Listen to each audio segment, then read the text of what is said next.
don't have to tell you things are bad. Everybody knows things are bad. Everybody's out of work or scared of losing their job. The dollar buys a nickel's worth. Banks are going bust. Shopkeepers keep a gun under the counter. Punks are running wild in the street, and there's nobody anywhere who seems to know what to do, and there's no end to it.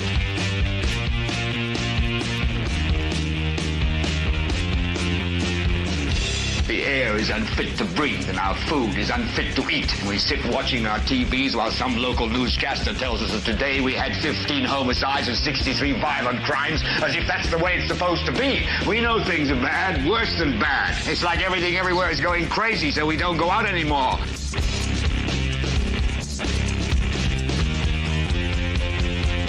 We sit in the house, and slowly the world we're living in is getting smaller, and all we say is, please, at least leave us alone in our living rooms. Let me have my toaster and my TV and my steel-belted radios, and I won't say anything. Just leave us alone. Well, I'm not going to leave you alone. I want you to get mad.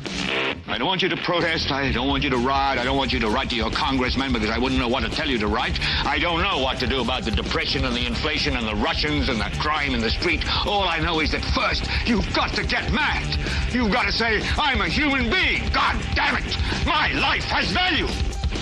So, I want you to get up now. I want all of you to get up out of your chairs. I want you to get up right now and go to the window, open it, and stick your head out and yell, I'm as mad as hell, and I'm not going to take this anymore. Well, we're in trouble tonight, folks, right off the bat, because I think I'm out of water. Stand by. I have to text the hand below the stairs. Remember, I am coming to you live from the only upstairs basement known to mankind. Give me 1 second here while we...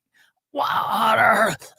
Hold on 1 second here, folks. Just give me a second. First of all, I need to put this in the Henry County groups too, because we've got just a quick little pisser note about Henry County, and I didn't get to contact my source there to ask a follow-up question. So we'll have to focus mostly on them at a later date, but I have something I definitely want to say. Okay, let me see here. Hand below the stairs. Can you... And you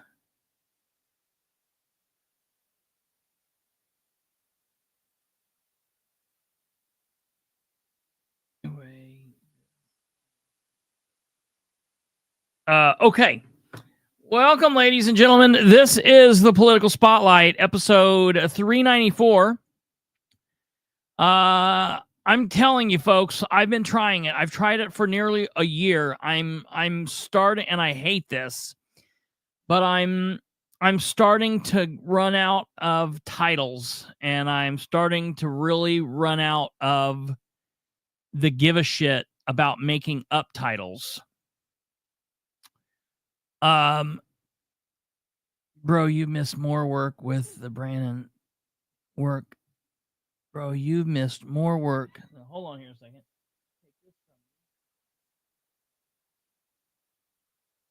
Sponsored by the hand below the stairs. I'm trying to understand what this DC swamp drainer is telling me. Are you talking to Brando? Are you talking to me? Are you talking to me being sick last night? Bro, you've missed more work. The Brandon, the city councilman. Difference between can you and will you. Careful. Yes, absolutely. That's exactly right, Alva. I'll wait for DC Swamp Drainer to tell me what's going on here. Listen. Oh, wow. I didn't even text my other thing. That's crazy. Okay, so here's the thing. I've just got to tell you guys. So I've always done like the real snappy thumbnails because that's what Facebook and YouTube says you should do. The algorithms will love you if you do it. But more work than Brandon Garrett. I got it. Yeah, hey, I got it. Hey, hit the like and do all that stuff while we're talking nonsense talk here just for a minute. Hey, and if you're here, stick with us. We're getting ready to get to the politics, but this is a show where I talk about me and my life and shit going on. So just bear with us a little bit. Okay. So, about a year or two ago, I got tired of doing the titles. And so I started to just do the episode number. And I thought, you'll read the description if you want to know what the show's about. Better yet, listen to the show if you want to know what the show's about. And I did that for a period of time. And then, like, producer Kate said, hey, I think that you ought to do the titles. And a couple of you said, hey, I like when you do the titles. So I went back to the titles. But I got to be honest, I'm just about over them. I can't find them. What do you mean you can't find them? You are them. We are them. What do you need them? Why do you need... I don't understand. Because because you reference stuff. Yeah. And you'll mention, oh, we did a show and we talked about this, that, and the other thing. I'll remember the title of the show that we talked about. Okay. Don't ask me what damn number you were talking about that in. So I can get go it. back and I can find it and I can put it in the comments for everyone. I get what you're saying. Watch it. They need to have titles. It just makes it easier on me. Yeah, but so does this generic stupid ass title work for you? Local and state Indiana government review. Yeah, because it's 2025 in February, so it'll be easy to remember what the heck is going on. Okay, all right, that's fair. So they just, I mean, the date and the title go together and help me where we're at in the timeline. Yeah. All right.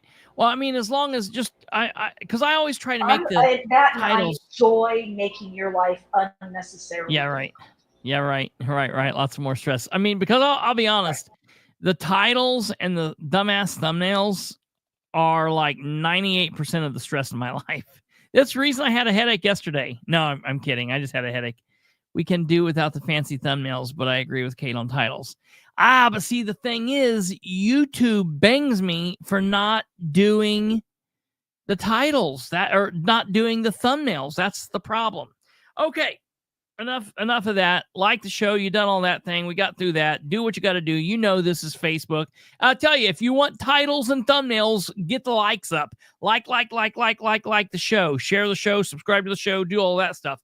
Now, really quickly, I said that I called this local and state Indiana government review. And then in the description of the show, this is what I called it. It's Wednesday, and we're back. Sorry for the late notice concerning last night's no-show. I tried to power through, but I just couldn't. But we're back tonight and have a lot to cover. Tonight's show, local and state Indiana, in case y'all didn't know, in government review.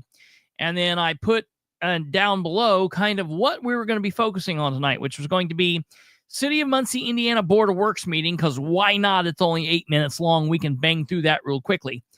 Delaware County, Indiana Commissioners meeting, and we can't bang through that so quickly. It was like 2 hours, but we're going to highlight some of it. End of the first half of the 124th Indiana General Assembly, and there's all kinds of idiotic things going on we got to talk about, okay? Record request update, all right? And ongoing thoughts on the upcoming reorganizational meeting of the local political parties. Well, we're kind of going to bounce around that tonight because we've been talking here for some time. Swamp Drainer. That's true, bro. So we've been talking for some time about these local political parties and the different people running and yada, yada, yada. Okay. And I've really said about all I have to say on this nonsense until March 1st gets here. Except today, I noticed for the first time something that I have not talked about. And I feel like we need to focus on this for a moment. Okay. I want to talk about this for just a moment here. So I've been talking about all of these other parties and all of the different all these different counties and their people running. Okay. And one county I haven't talked about has been Henry County. Now, Tom Hyde is and has been the chairman of the local Henry County Republican Party. And I've got to tell you, I have no clue if he is currently in the running for re-election to that seat or not. I don't know. I was going to contact a source of mine and ask prior to doing this, but I didn't get a chance to do that because let me show you why. I recently got some new toys for some of my bang bangs. So I got some of these new magazines from X-Tech Tactical. X-Tech Tactical, that's a pretty cool place. They make Glock magazines. And so these are some 17 round mags for my PSA dagger. I finally broke down and got a dagger. It's awesome. I love it. People, they used to bitch about them, but I think they're great. It's wonderful. Very, very Glock-like, but fits in the hand to me better than Glock. Anyways, so I was messing around with that, and I didn't do what I needed to do because I was trying to load everything up. I want to go do some shooting tomorrow. But so I have to say this, okay? I saw this today and I about crapped myself. They're really doing this down in Henry County. And so I'm going to put this up so you guys can see this. This is horrible. This is horrible news. This is absolutely horrible news for Henry County. I don't know. I need to find out. Stand by. As a matter of fact, live, I'm going to text the source and find out. I'm going to find this out. Give me just 1 second. Because I need to find this out. We need to know. Okay, mobile. Hey.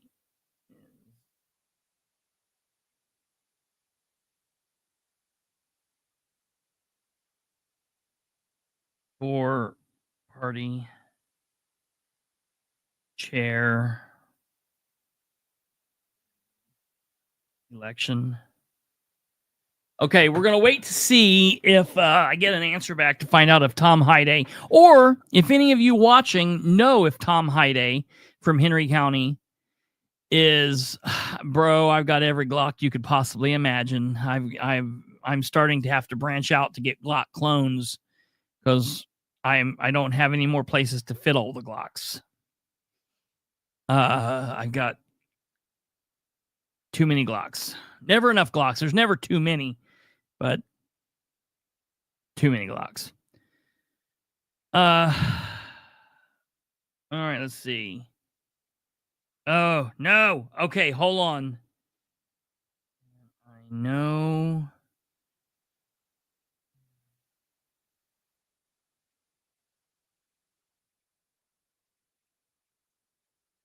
Okay, so Tom Hyde is out. Tom Hyde is not running for re-election. Tom Hyde is not running for re-election. It's between this cat on the screen here, Mike Garish. And Mike Garish is not a good guy. Okay? He's not a good guy. Mike Garish is not a good... We do not want Mike Garish to be the part... I'll put it to you this way. That's what I thought.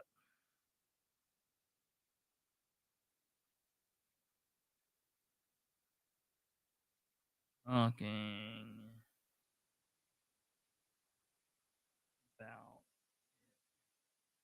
about okay, so Hyde is out. That's the current chairman, he's been chairman for a while. He is out. So this cat is running, and this guy's not a good dude. This guy is a Sproles fanboy, Sproles pet, Sproles ass kisser, 1,000%. This man wanted Sproles elected, and this guy is running for party chair because he doesn't like that there are others in the party that don't like Sproles. So I'm pleading to all of the precinct committee chairs out there in Henry County, do not elect this turd, okay? There's another man running, and I do not know. I'm going to have to look here if he's got something. There's another man named John Madison. Listen, how much more Republican does it get than that? I mean, if his name was maybe like George or the other guy that was actually at Madison, but John Madison is who is running for. Okay, doesn't look like he's got a Facebook or something. Let's see. Henry County, we got to fix that, John Madison. I don't think I can see something on his things. Anyways, so John Madison, Facebook.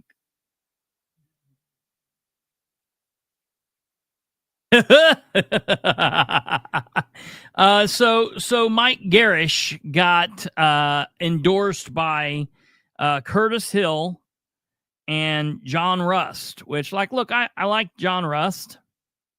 Cool. But here's what I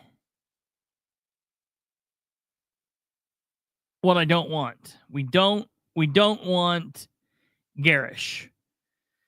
So I hope the people down there are doing their, and the problem is Mike Garish has some green, so he's going to be throwing money at this and seeing what he can do. I mean, it's not like an election that, is, money doesn't really help, but in their minds, they think that it does. So bottom line, the election is 10 a.m. on March 1st. If you are a Republican precinct committee or vice precinct committee, a person, you need to show up and you need to have your driver's license with your ID. It needs to be valid. It needs to have all that good information on it, and you need to do the right thing. Please do not put Garish in charge of the Republican Party of Henry County, because listen, Henry County is not in the worst shape it could possibly be. Henry County is in an okay place. We got to get rid of Sproles, and we got to get rid of Susan Hoon, and we got to get rid of Malacote. But if we got rid of a couple of these idiots, then things could be doing all right. But it just seems like every time there's an election that comes up, Henry County adds one more idiot to the pile, and it's like we're going the wrong direction. So just keep that in mind, folks. And I'll get more on this because this was just on a fly. I saw this just kind of thumbing through Facebook, and I did not. So I'll get more information on this, and I'll put something together for you guys. But we do not need Garish in charge of the Republican Party in Henry County. Okay, so enough of that. I do really quickly just want to get rid of the stuff in Muncie. I want to talk about the situation in Muncie so we can get to the State House stuff here. Give me just a second here. I want to show you this Muncie City Council meeting, and then we're gonna talk about, or not a City Council meeting, a Board of Works meeting, and then we're going to talk about the claims again, because that's what. Oh man, it's not even 8 minutes long. The Board of Works meeting today lasted 6 minutes and 31 seconds. Like, I can't even wrap my mind around that. That's ridiculous. So here's what I'm going to need you to do. I'm going to start this, and you're going to tell me if you can hear it, because I might have just messed the sound up, but tell me if you can hear this. safety. If you can and able to, would like to rise for the Good. Pledge You of got sound. allegiance. I pledge allegiance to the flag of the United States of America and to the republic for which it stands, one nation, under God, indivisible, with liberty and justice for all. Good morning, everyone. Good morning, Belinda. Roll call, please. Present. Present. Present. Thank you. We've been given the we've been given the minutes from the February 12th meeting. Do we have a motion to approve as presented? Yeah, I move approval of the February 12th minutes as presented. I'll second. Okay. Any comments or questions? Okay. All those in favor signify by saying aye. Aye. All opposed? Motion carried. We have been presented the Register of Claims. Here we go. Right, City Controller. Good morning. I sent out the claims yesterday afternoon. Kind of a short list this week. Not a whole lot on there. Usual utilities. And we did have a couple fun ones I'd like to point out. So on page 11, we did pay Pyro Technico. Fireworks for Prairie Creek and the city, although you couldn't tell it by the temperature outdoors that we're talking fireworks, but half of the bill was paid for basically a down payment for it. So with that, I'll just open it up to any questions. Okay. Linda, do you have any? I didn't really have any, even though it was credit card week, they did pretty well. Yeah, it wasn't really a lot on that. Yeah. Oh, yeah. Okay. No, I do not have any others. Okay. Do I have a motion to approve the claims? Yes, I move approval of the claims for $217,457. Light week. Second. Hey. Any comments or questions? All those in favor signify by saying aye. Aye. All opposed? Thank you, Craig. Thank you.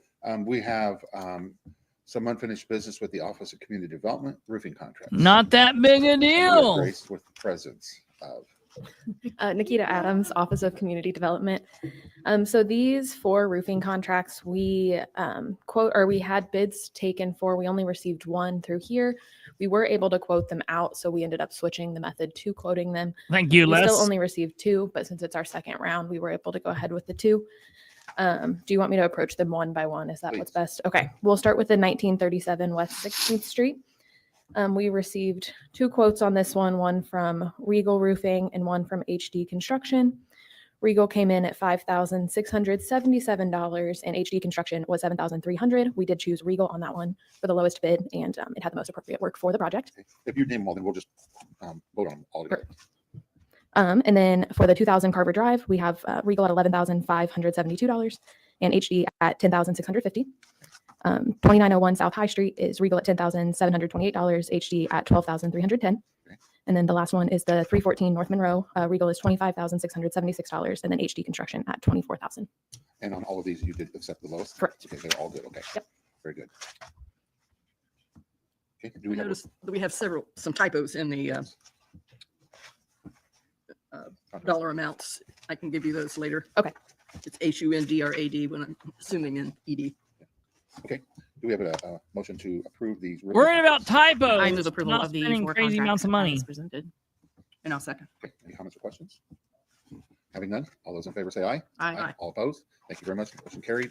And then we have one more item of new business, a handicap parking spot at 530 West Wilson Avenue. I looked at it. I don't see any comments that we. Is this a renewal? No. Listen, No, they that's approve it. They approve the Well, typically- renewal. What is down that area? No big deal. Okay, I move approval of the handicap request. Great. We have today. Okay. Thank you very much. Having no other business, the meeting is adjourned. Thank you. One of these days, I'm going to have to get here on a Wednesday. One of these days, I'm going to have to get here, okay? Because I'm going to tell you, so bottom line, nothing big. The Board of Works, this was a pretty low week for the Board of Works. I mean, $200,000 in claims. Hey, that's not bad. It's much better than the millions of dollars that we normally see out of them, okay? But what I want to bring your attention to is a specific claim here that if we blow this up, we can see right here, vendor number 83938, Hoosier Municipal Operations LLC. That's Dustin Clark, for those of you that don't know. And his invoice number for this is 013125, professional services, paid by check, yada, yada, yada. For this week, he received $8,075.05. So last week, he was paid $5,000. This week, he was paid $8,000. That's a really nifty amount of money that he's pulling in for doing what? Professional services? Yeah. So now we've got Lola Maurer, who questioned this last week, but she doesn't question it this week. So my question is, why is she not questioning it this week? Yeah, right, Karen. Right, Karen. So, and again, of course, we've not received my record request from him. So I'm going to keep my foot on his throat and on the city of Muncie's throat. Because listen, I don't care what Dustin does. Good for Dustin. Come and take all of it. This is not on Dustin. We've been giving it to Dustin. We need to stop giving it to Dustin. We need to start giving it to Dan. This is Dan's fault. This is Dan's fault. This is bad on Dan. Mayor Dan Ridenour, mayor of Muncie. Shame on mayor of Muncie for allowing this kind of crap to continue on time and time again. Bullshit. Yeah, paying more for the grant writer than the grant probably is even putting into the city. And I know, man, like what I don't get is, yeah, right, $13,000 in 2 weeks' time. And Dan doesn't realize that this stuff is making his employees wildly mad. And like we look at the AFSCME people, they're not getting a raise. They're not coming to the table the same way that the police and the fire did. They're still being spit on, shit on, and asked to come to work. Be ready in a moment's notice to go out and plow for 32 hours if we get snow dumped on us or ice dumped on us.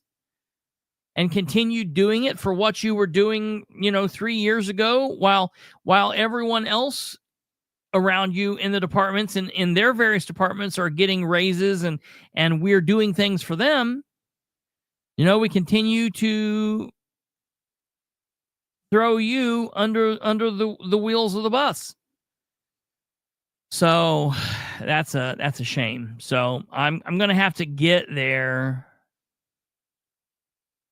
That's a real good possibility, Alva. Maybe she was.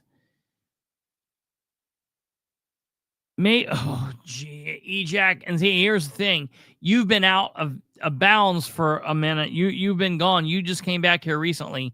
We looked all into that crap. You don't the contract for that.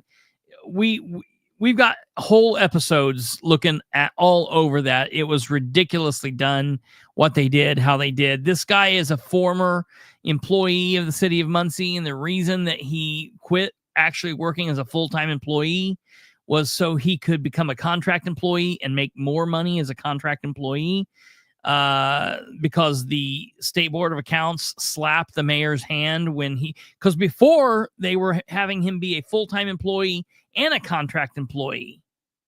So he was making full-time money plus contract money. And then they just said, screw it. You can go ahead and quit, make more money as a contract employee doing less work, doing work that no one really knows what you're doing. That's crazy. Okay, so that's that. That was the situation there. I'm still dealing with that. Still waiting on the records from the city of Muncie on the Dustin situation. And I hope Dan realizes that while it's going to be bad on Dustin if he doesn't get these records to me in a timely manner, Dustin's just a contract employee.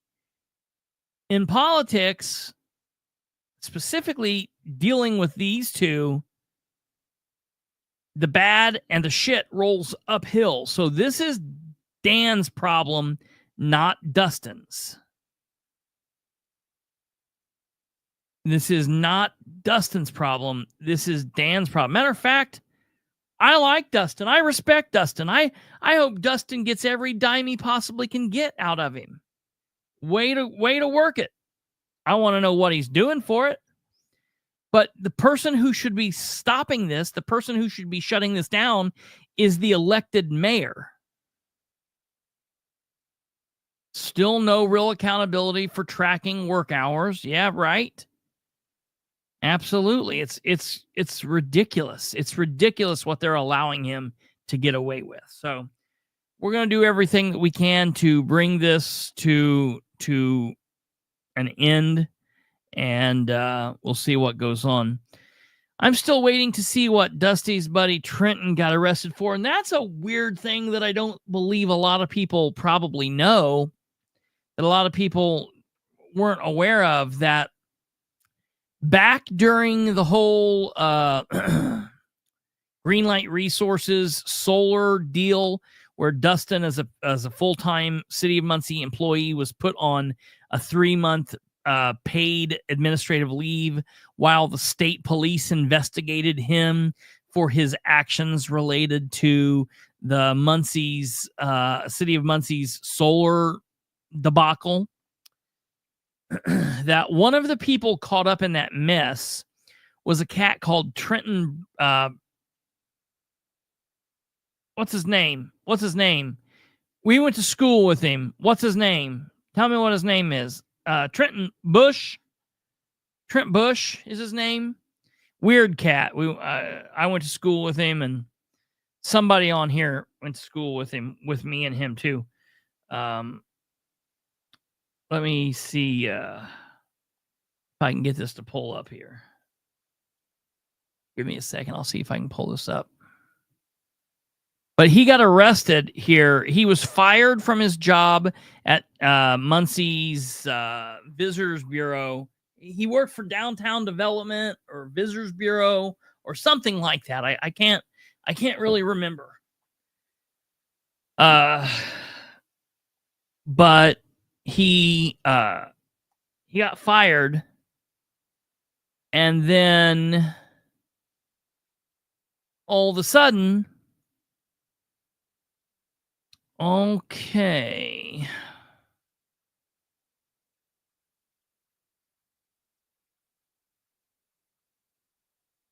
Now, let me see. I don't see anything in my case, so they don't have anything about it in my case currently. But I know that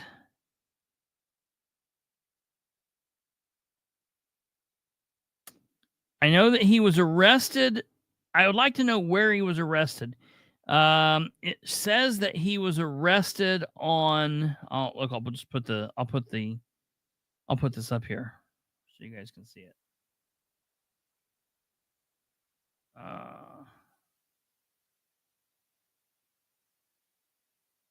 Second.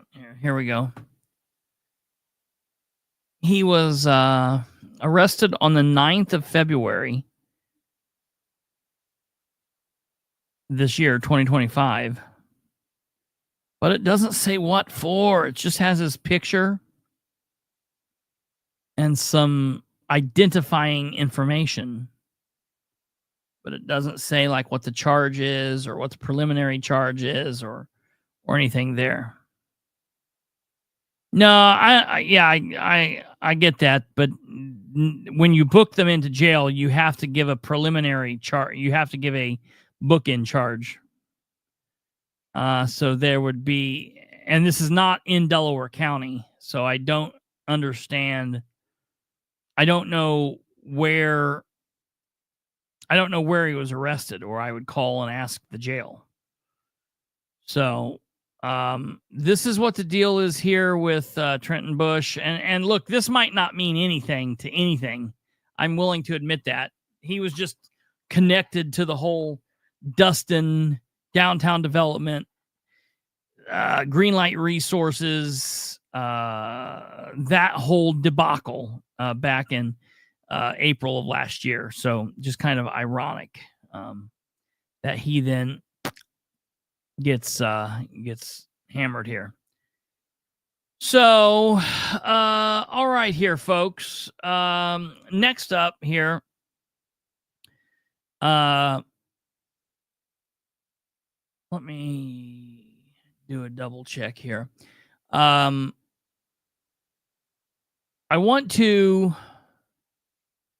do a bounce over really quickly because I believe a lot of the people probably on here are wanting to hear about the State House stuff. Hey, real quick, before I go there, I do have to say this. So I got a text message the other day from somebody, and I normally name this person, but I'm not going to, just because I don't want to put this on them if this information is not right. So this person says to me in a text message, spoke with a social worker from Meridian Health Services, and the Meridian Health Services worker, quote unquote, confirmed that the crisis center began seeing clients referred to them from the Muncie Police Department on February 10th. Right now, they are only open from 8 to 5 p.m. Monday through Friday. And now I want to tell you this. I 1000% fully respect the person that sent me this. And I fully believe the person that sent me this. And I fully believe that this person talked to someone from Meridian Services. 1000%. Like, no question in my mind. However, I can tell you from my point of view, I've been by this place between the 10th and now, and I've never seen any cars or anything in the parking lot. Now, another person, and I will out this person because this person sent a picture, and it's blurry, but I was actually on the phone. This person said that she drove by one day, and there were a bunch of cars in the parking lot. And not only were there a bunch of cars in the parking lot, but there were a couple police cars in the parking lot. So I'm in the process of trying to find out what in the hell is going on here. Is it open? Is it not open? You know, what's the deal? But here's the bottom line. I'm going to say that I believe the first person that I was telling you about. I do believe that they are probably open Monday through Friday, 8 to 5. But the question here is, they've billed this as a place where you can stay for up to 23 hours. So what happens at 4:58 p.m. if you're still in crisis? Do they boot you out the door and say, hey, I got to go to home today? Or moreover, what happens if they close the door and someone's in crisis at 7:30 p.m.? What happens if somebody's crisis is at 11 p.m. at night? I thought Ridenour said that this place would be open 24 hours a day for people to be there and to be able to help people, because let's face it, for those of you specifically, the law enforcement crew that are here, you know that people don't just conveniently have crisis between Monday and Friday between 8 and 5. Like, that's nonsensical. Okay? So This is kind of like the John Brooks stuff, which we're going to talk about towards the end of the program. But this is kind of like that John Brooks stuff. Like this is a damned if you do, damned if you don't. If this place is not open yet and they're not running and they're just telling people they are, that's wild. That's crazy and some wild work. And it's just like, when is this place going to be open? Or the other side of the coin is they are open 8 hours a day, 5 days a week. And if that's the case, what in the heck is going on? That's not a crisis center. Like, we've paid all this money into this thing, and this is all that it's doing? This is it? They got to work up to full-blown 24 hours a day? How much is that going to cost us? Yeah, right, Dan. If you're going to have a crisis in the city of Muncie, please have crisis between 8 and 5, between Monday and Friday. Thank you. Also, only have a crisis in which the police get called, because you can't go here on your own. It has to be a bad enough crisis that the police get called. What a joke. What a joke. Now, to segue before we get into the state stuff, to segue from there, to segue from that crisis center talk that we were just talking about there.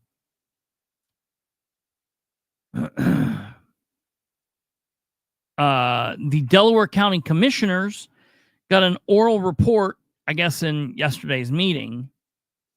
County Commissioners received an oral report on the progress of the building construction components.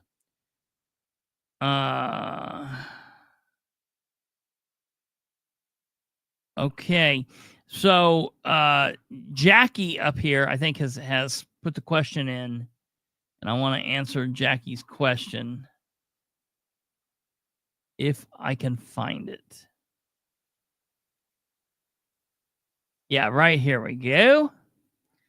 Jackie says, Delaware County Rehabilitation Center. The county commissioners received an oral report on the progress of the building construction components. Do you have any info on the mental health out-of-county provider? I was under the impression that they were in the middle of bankruptcy proceedings. And I can tell you 1,000% affirmative. If it's the same people, they were definitely having bankruptcy issues. If it's the same people. Give me 1 second and I can tell you exactly who those people are. Right here it is. WellPath Recovery Solutions. If it's WellPath, and I don't have a story or a knowledge yet that they've switched. From everything that I have,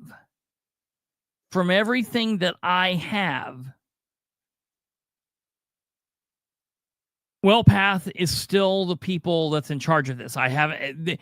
The last time they gave an update, which was 2 months ago, or 3 meetings ago, something like that. It was just recently. WellPath was still the provider. At that time, WellPath was going through bankruptcy. I have not heard anything different at this point. Alva says, did you ever get a record request on the total for the construction of the crisis center? No, because I've gotten bits and pieces as we've gone along, but I just stopped because the crisis center, to my knowledge, is still under construction. I mean, as recently as last week, they still had the box on the door to allow all the different people in, the realtor box that you push the code in and it opens and it gives you a key so you can unlock it and then go in. and I going up to the windows, there was still like mess throughout the floors. I got out of the car and I walked up and I stuck my eyes up to the building, and I saw that there was still like mess in the floor. Like they were still actively working on it. So I just have it marked down over here. And the day that I know that they're in there, and I'm going to find this out tomorrow, I'll reach out to Amber. When I find out a confirmed report of what this person has told me, that yes, they are in there Monday through Friday. And it's not that I don't believe, and the person who sent me this is watching right now. And I want you to know, I believe you 100%. I believe you 100% that this is what you've been told. But they've played so many games, I don't believe them. I don't believe them. Now, I'm not trying to offend you because the person that told you this might be like a relative or something.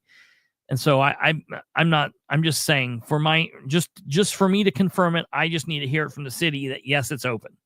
But I will find this. And as soon as I get that confirmation, you better bet your butt the next thing I'm doing is texting Amber and saying, I have a record request. I want to know a complete total figure on how much the construction and all the work, everything that went into starting this crisis center has been. It's going to be astronomical. It's going to have been astronomical. So I'll keep you posted on that. But Jackie, WellPath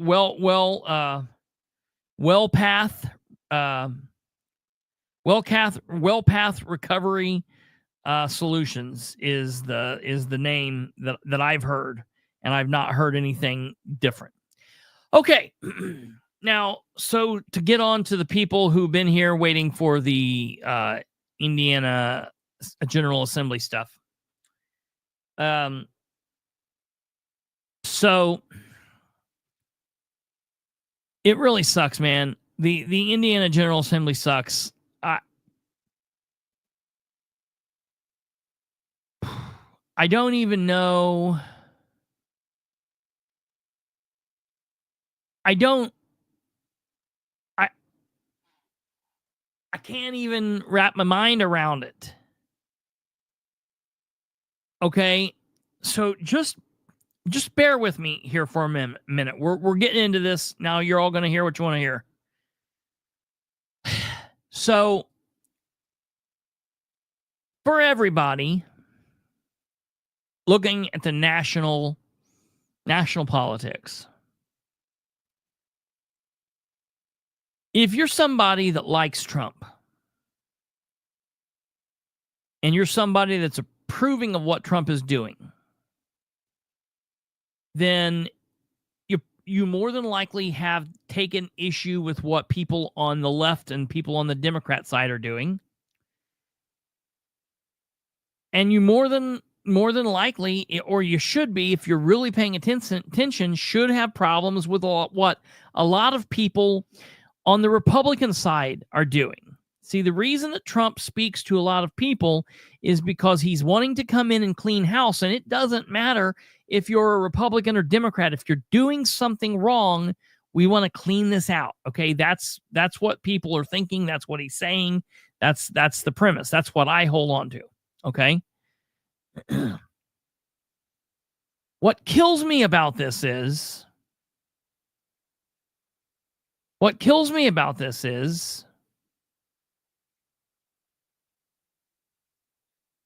a lot of his same supporters, people like Micah Beckwith and Mike Braun and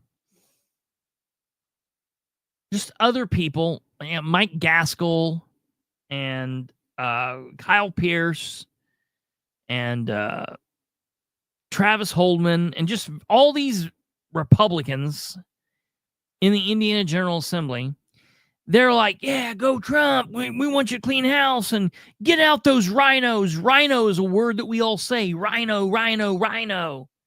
You know, right now for the last couple of weeks, Braun and Beckwith have been talking about how bad people in the Republican side of the state house are holding up the Senate Bill 1, the property tax bill. And those Republicans, those rhinos, we need to get rid of them. And you need to call them and you need to give them what for. And they're talking about all of these bad Republicans. Then they are praising these bills put forth by Representative Davis and Representative Prescott to now you get to, now if you're going to run for school board, you got to put, if you're a Republican or Democrat, because they're saying things like, if we go into the ballot box and we don't know who the school board member is, but they've got an R or a D by their name, we know if they're of moral character or not. How are they saying that? How does having an... That's not true at all. Because look at all the rhinos that have R's next to their name that are tanking what Micah Beckwith and what Braun are doing for Senate Bill 1. Look at all the Republicans that Trump has issue with. I am so sick of this argument that if you're a Democrat, you support all Democrats. If you're a Republican, you support all Republicans. If you like this politician that's a Republican, then you've got to like these. No, man. I look at these. Maybe I can just compartmentalize better than other people can or whatever. But this idea that we've got to have House Bill 1230, that we've got to have Republican or Democrat, to hell with that, man. I don't.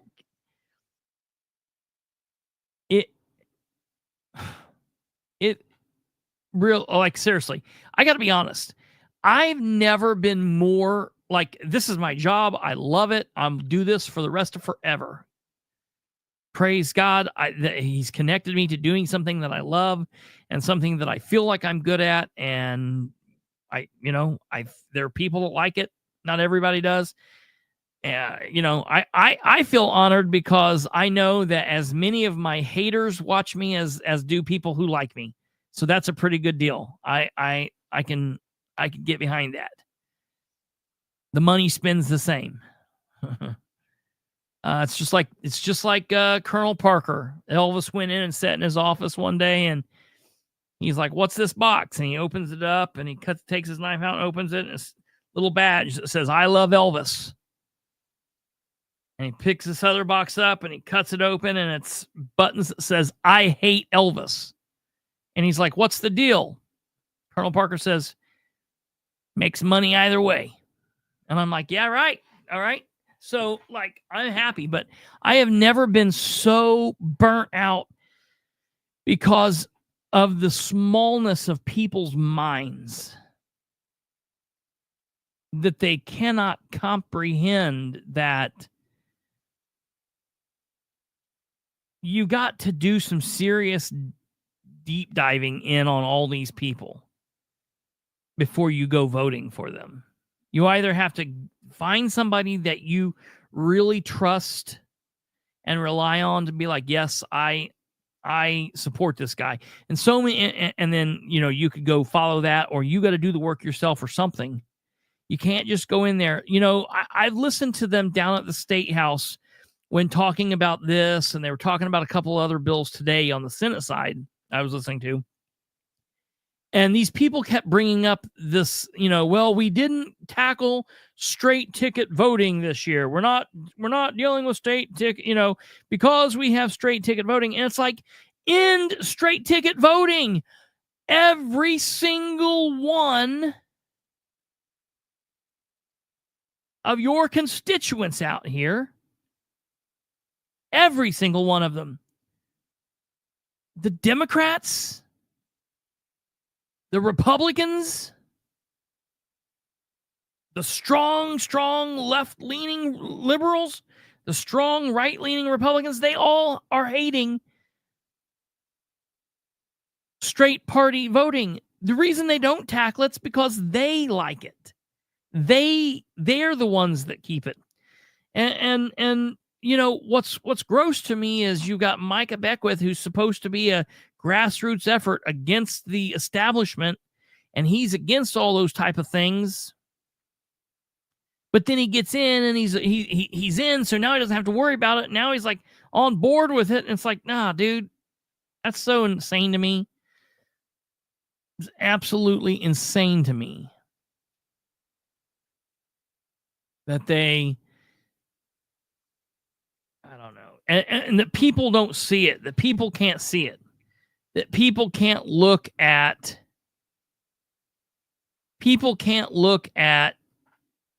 J.D. Prescott's voting record and determine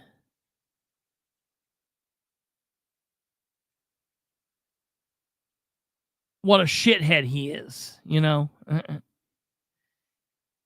So, okay, let's look at a couple of these. Let's look at a couple of these bills.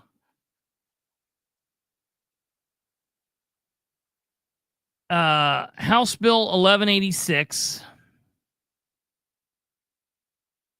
So the House Bill 1186 today was referred to the Senate. So for all of you people that have been watching or listening or fighting this, that have been reaching out to the people on the House side, now you've got to start all over and start reaching out to the people on the Senate side. This bill can still be killed. I want to say I received word today, and this is for all of you that are out there. I didn't ask if I could repeat this, but I'm not going to say who it came. Oh. Let me see if I can repeat this. Give me a second.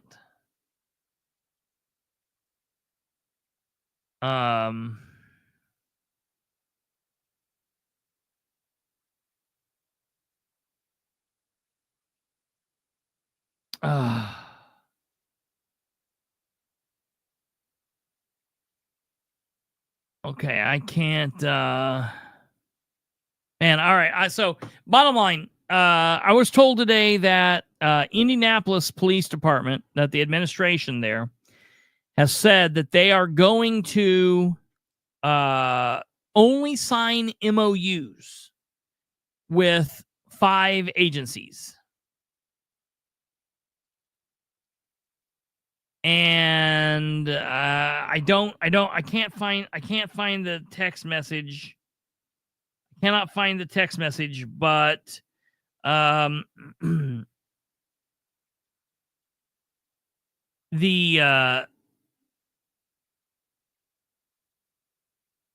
is it.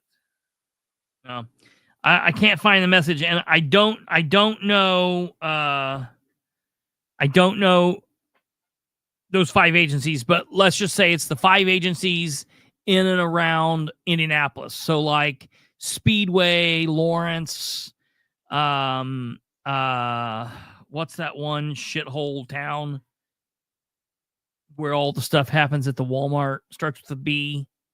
I can't. Somebody out there's got to know what I'm talking about.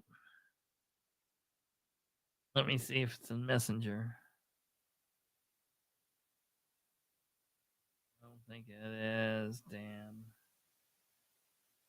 Oh, yeah. I got it right here. Shut up. I said start with a B. Okay. So, man, I really hope I'm not messing up. Let me see.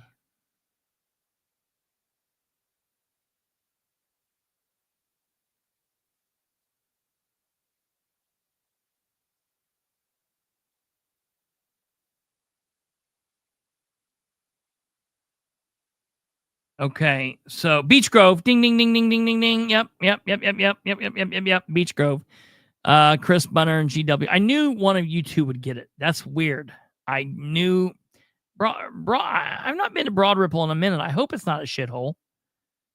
It used to not be a shithole, but no, Broad Ripple doesn't have its own police department. No, it's Beech Grove. So here's a message, and I really hope I hope, man, that I'm not not burning your name, but I'm giving this information. You didn't tell me not to, so. This person got this message, so I just want to pass on some information just received, but I didn't want to put it on a public forum.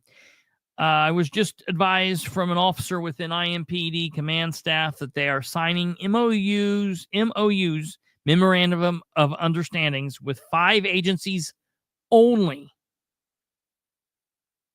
Madison County Sheriff's Office reserves. This is why they were left out of the part of the bill, making them tier 2. Otherwise, the rest of the county's reserves would have had to be included. That's the reason they got rid of that. The other 4 are Beech Grove, Cumberland, Lawrence, and Speedway. So I want to know if this goes through, because it's not a done deal yet. Like this could go to the Senate, and this could die in the first committee at the Senate. It could just die. Like the Senate could be like, we're not even going to put this in a committee. If this goes to the Senate and the Senate doesn't even put it in if they don't even put it in a committee, it's over. It's done.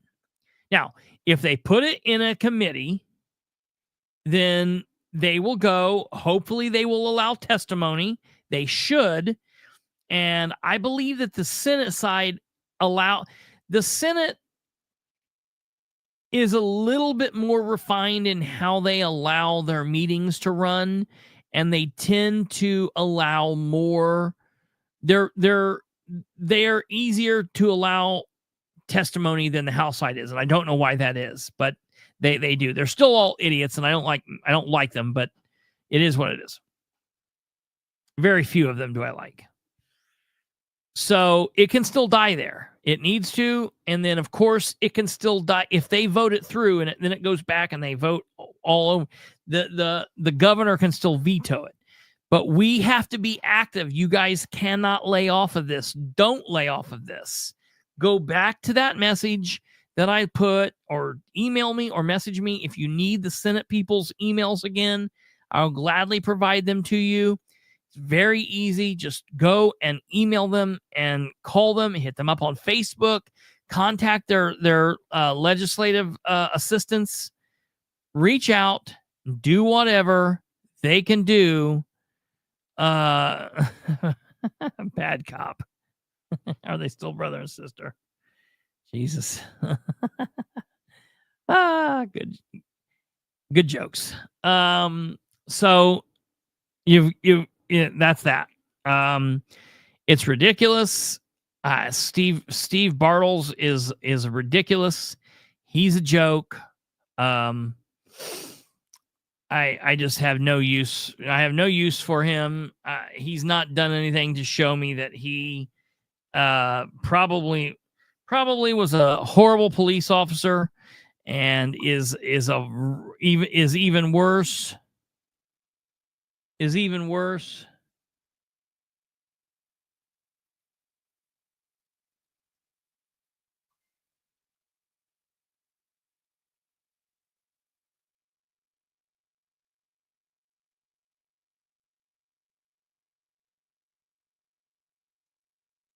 Stand by.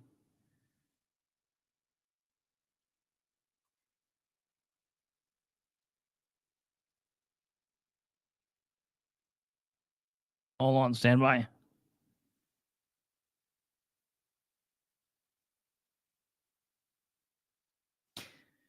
All right, I was just getting text per that last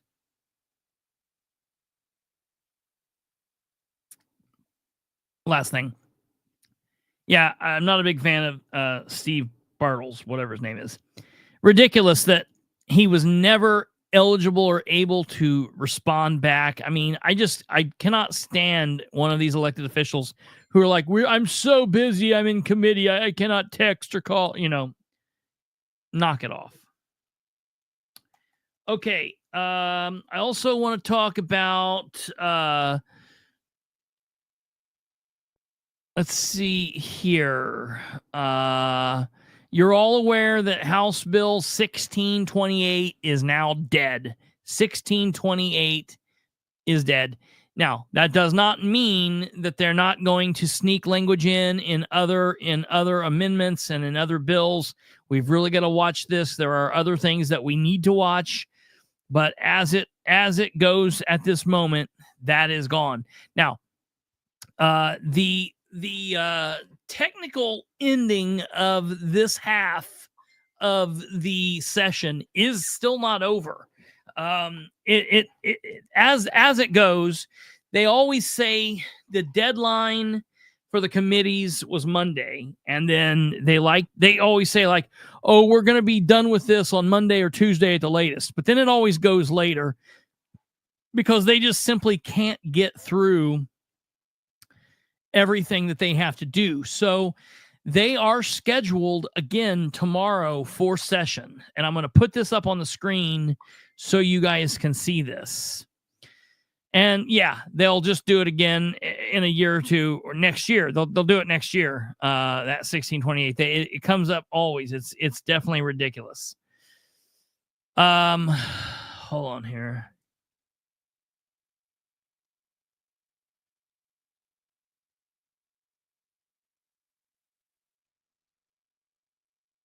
Interesting.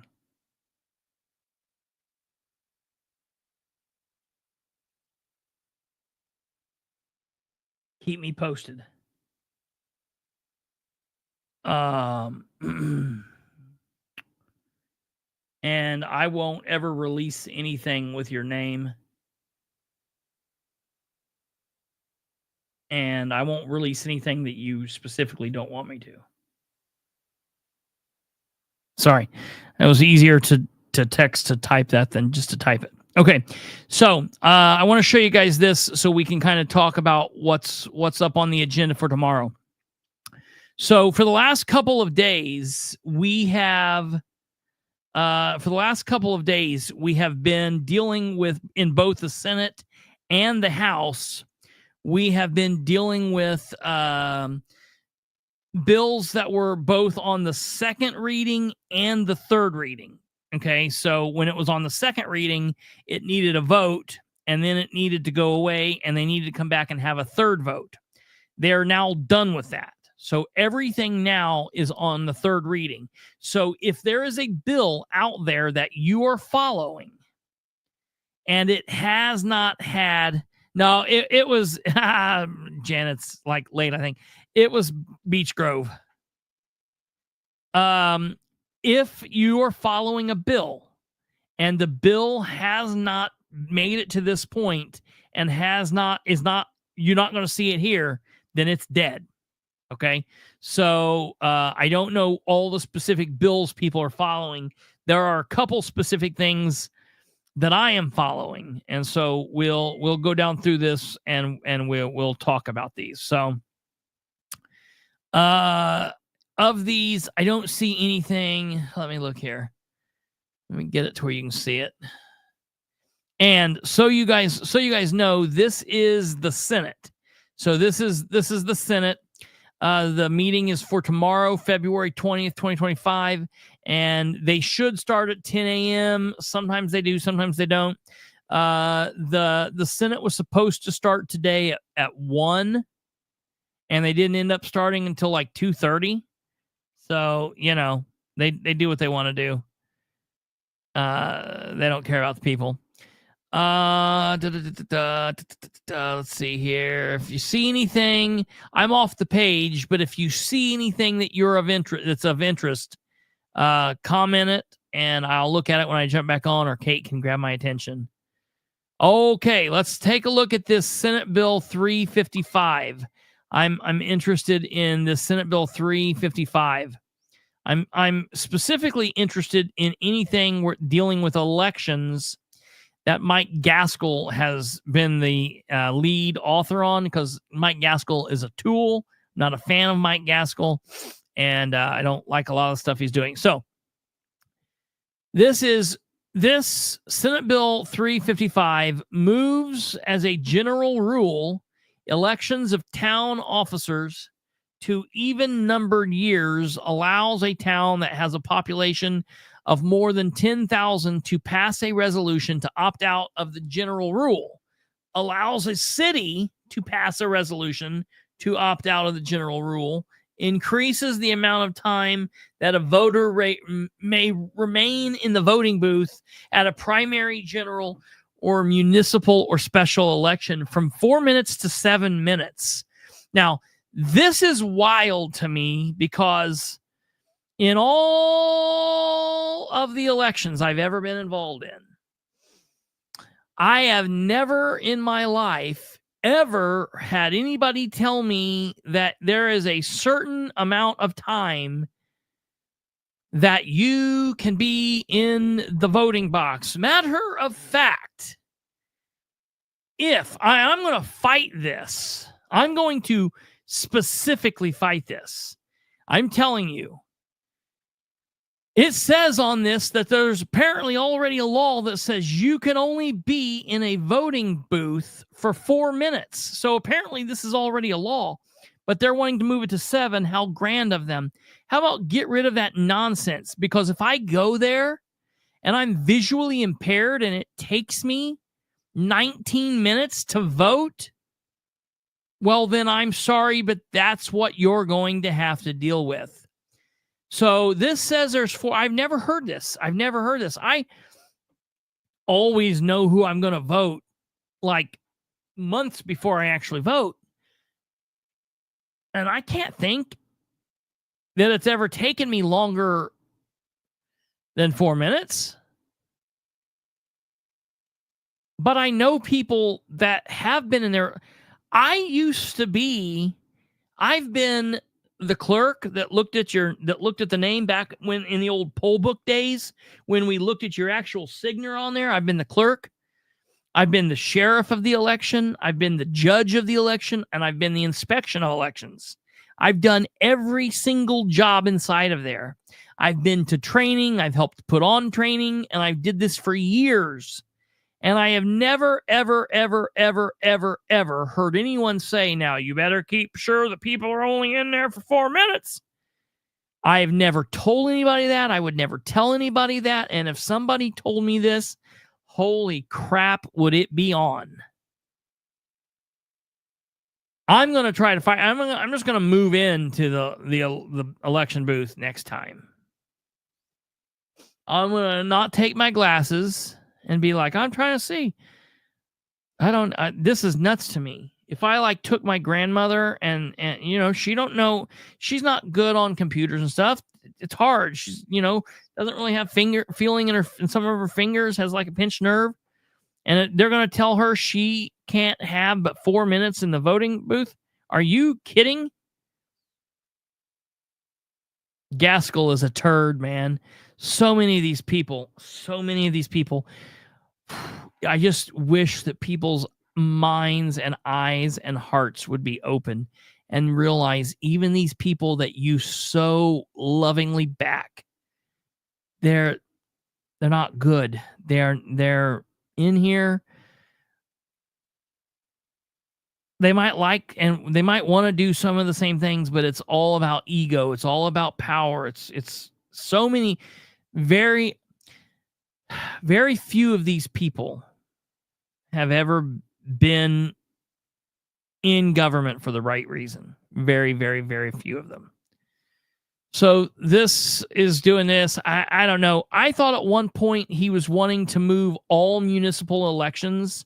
I wasn't in favor of that at all. I understand. They're like, well, there's such low turnout. My thing is, listen, don't go changing a bunch of stuff. We need to do better educating people. We need to do better with civics. Hell, we need to put civics back in school We need to teach civics. We need to be able to teach this stuff and get people educated and understanding of how important this stuff is. We don't need to change things around. I'm not into that. So this is definitely something I'll be watching because I don't know about this. Okay, so now we go back. Let me make sure that went back for us. Okay, so we go back. K76. You got it. I just don't change things. Let's educate the people and make things easier, but we do.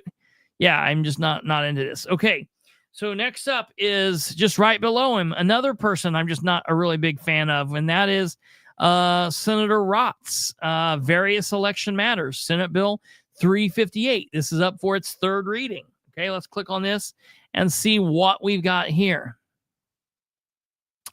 Let's see if I'm in favor or not of this. Beginning December 15th, 2025, this year, if this passes, requires the Department of Education to compile a report regarding the results of statewide assessment programs. Oh, education, not election matters. Okay, sorry.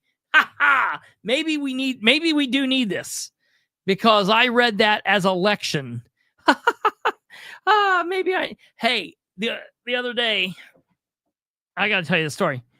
The other day, my grandparents, who I love dearly and help with things, they were having some issues with their debit cards. And we'd had some issues, and I had helped them. And my grandma was in the rehab when she had her knees done, when she had her knee surgery. And so she was staying over in the nursing home for the rehab. And my grandpa had an issue with his card, and I helped him fix it.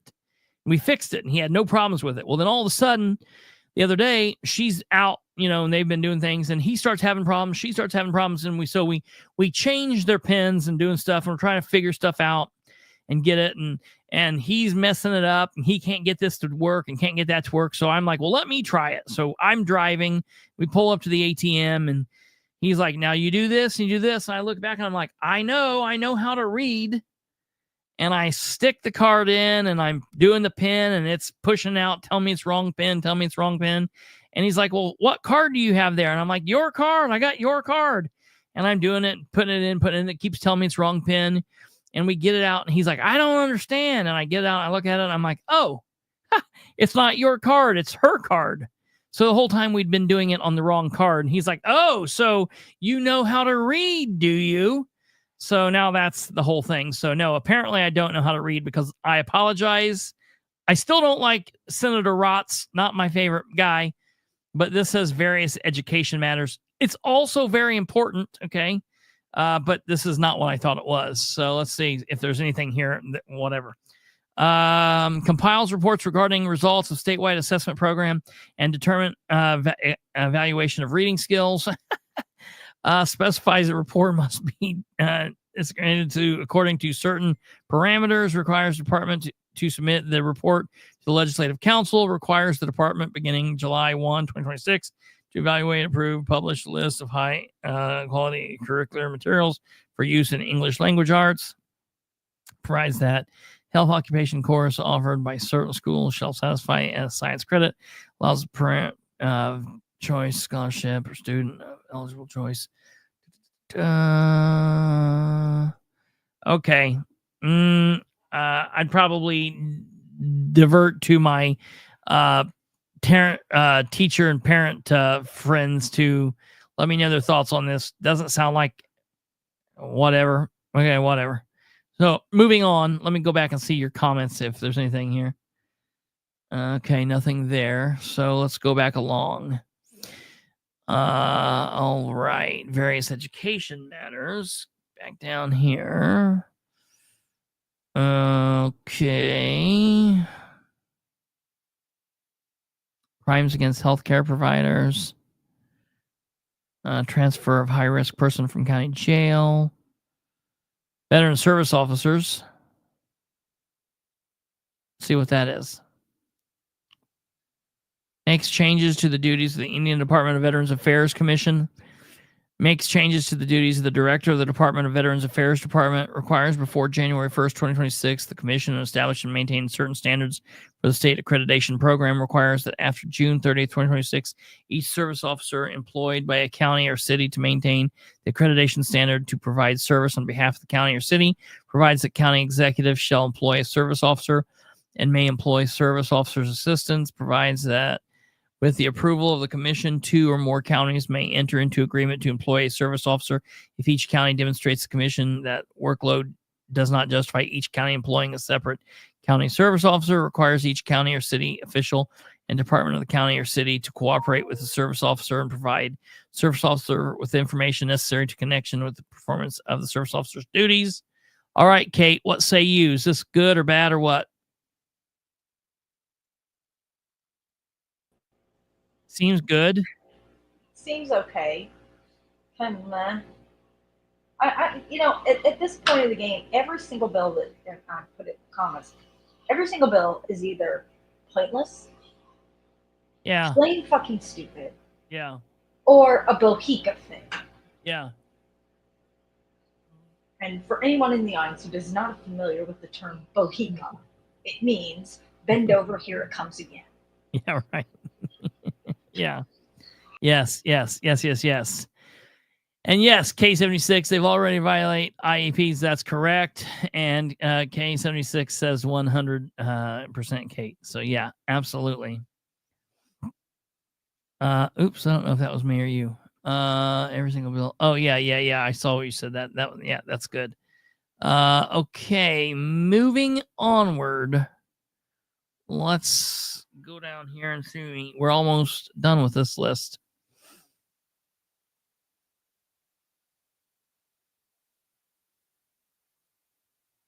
Are we? Where are we at here? Okay.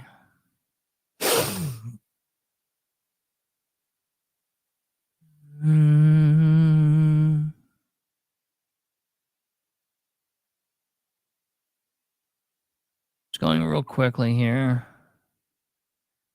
What is this? Marion County Sheriff's deputies. Prohibits Marion County Sheriff's deputy from attending the Indiana law enforcement.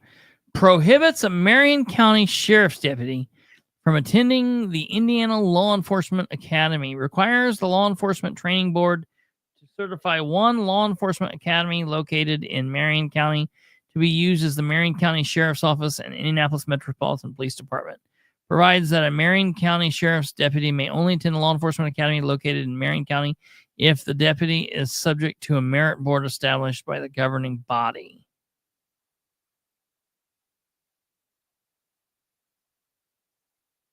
Weirdness.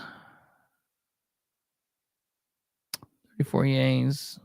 Well, nays. Okay, strange. Okay. Well, funky. Okay. And that's the end of that. Now, all of these are Senate Bill third reading 41 bills. They will start at 10 a.m. I don't know. They might be able to get through those tomorrow. But that's the last of their list. So now we will head over to the House really quick and see what the House has lined up for tomorrow. The House has 20 bills, and their convening time is also 10 a.m. How amazing. It's like cool if we want to watch both of these. You know, like if we want to watch both of them, it's like you can't. You know? They're setting up their kids to be indoctrinated and be their worker bees. Yeah, absolutely. That's exactly true. That's why I think Kate's got the right idea. Homeschool. Look at this nonsense. I mean, can you believe this? Bill 1008. Indiana-Illinois Boundary Adjustment Commission. This thing is on its third reading.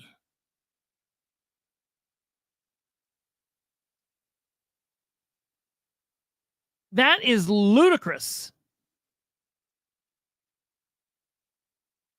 Absolutely Absolutely ludicrous.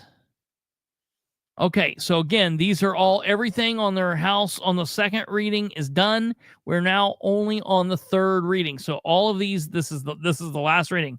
Okay. So let's look through these. State budget.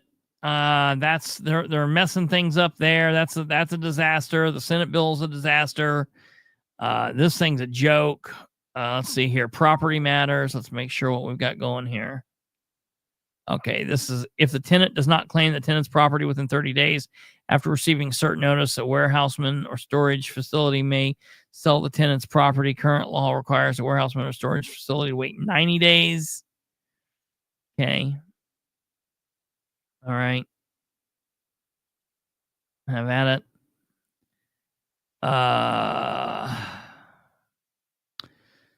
Okay, here's 1230. Now, this is the magic thing, okay? And I want everybody to think about this. I want everyone to think about this. Think logically.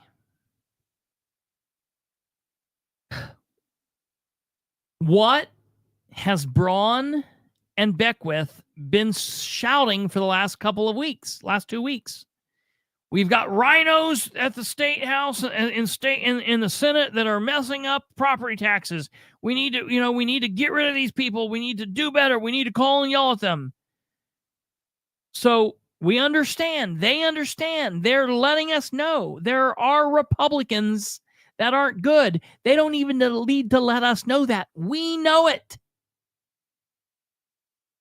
We know it.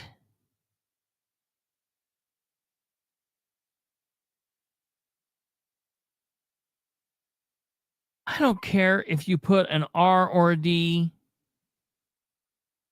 What's the Senate bill, Adam? What number's the Senate bill?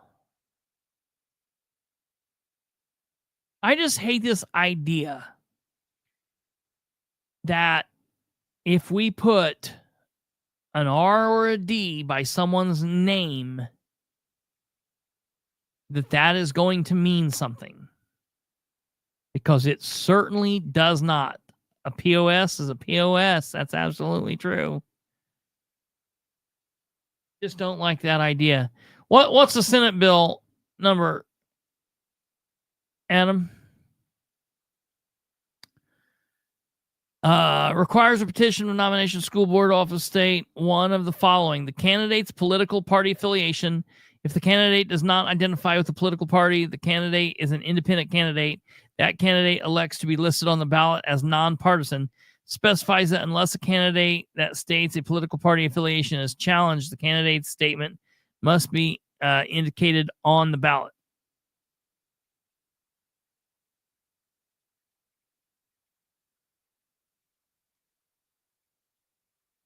Senate bill.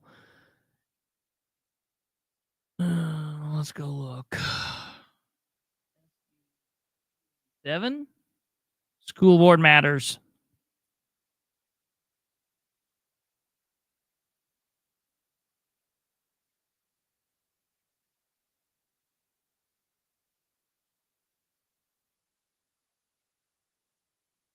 Okay, and so this one says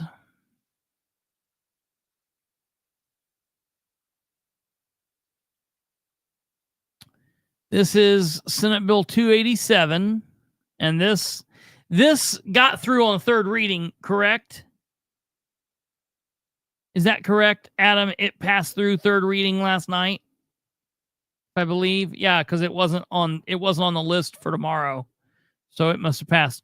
Requires a candidate for school board office to be nominated in the same manner as candidates for all other elected offices are nominated.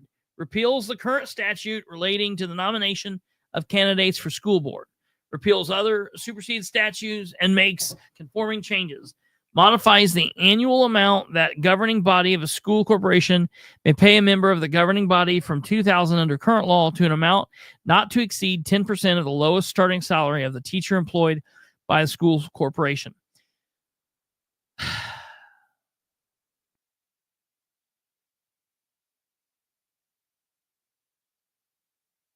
Can you? Yeah, that JD color of that suit is atrocious.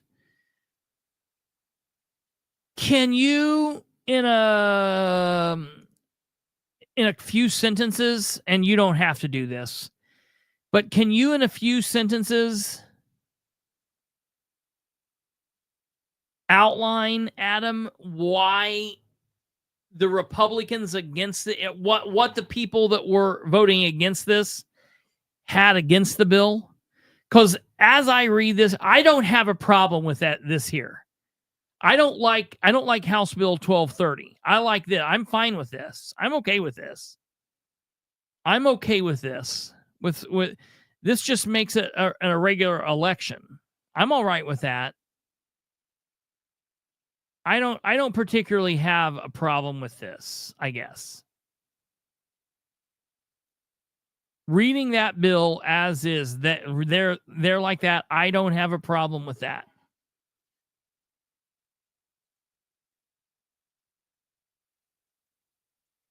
We don't want school boards to be. And now here's the thing. I hate people who say that. I hate when like people say, okay, now let's not get political in this meeting. Dude, look around. You're a Republican saying that. You're a Democrat saying that. You're sitting next to other Republicans and Democrats in this government meeting, paying, deciding things where tax dollars are being used with constituents out here. We can't get any more political. So that's a stupid ass argument. Okay. I'm down with this one. I don't like Prescott's. Kill Prescott's and do this one. I'm okay with that. I can sell out for that. Okay. So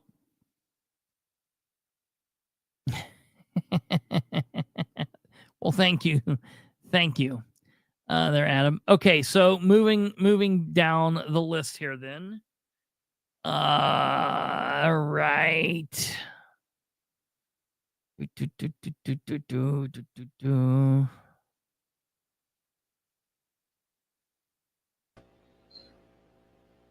Adam said that the other thing they keep bringing up is the Hatch Act.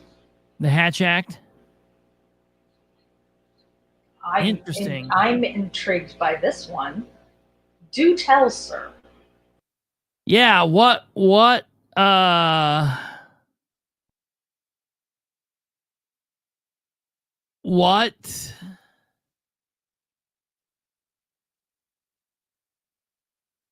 how people who have government's employment or employment under government controls will serve on.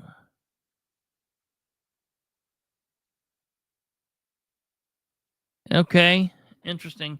School board members have, school board members have a lot of power. Absolutely.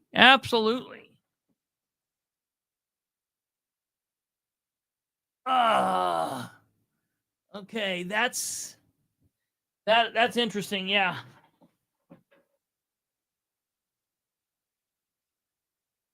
Interesting. That's interesting. Okay. So I want to look at this. If this is what I think it is. I heard a little bit about this. So listen to this. I'm all for this. This requires disclosure of the appointing authority and term of an appointed public officer in the meeting notice and agenda of the board on which the public officer is appointed to serve on, and 2, on the board's website or appointing authority's website, if any. Provides that if the appointing authority or board does not have a website, the information must be published on the internet through the Computer Gateway administration by the Office of Technology. So this I love this. Yeah, if you can tell me where to get that, I would love to play it. If you can tell me where that's at. I was looking for that earlier, but I had too much going on and I just didn't get around to doing it. If you could tell me kind of like easily where that's at, I'm not trying to get you to do a whole bunch of work here, but yeah, if you could do that, we would love it. So I like this. This is interesting to me. So this is saying, for example, like the Board of Works that we just watched at the beginning of this meeting for the city of Muncie. Those 3 people are appointed by Dan Ridenauer, the mayor of Muncie. And their appointments are they're each appointed for I'm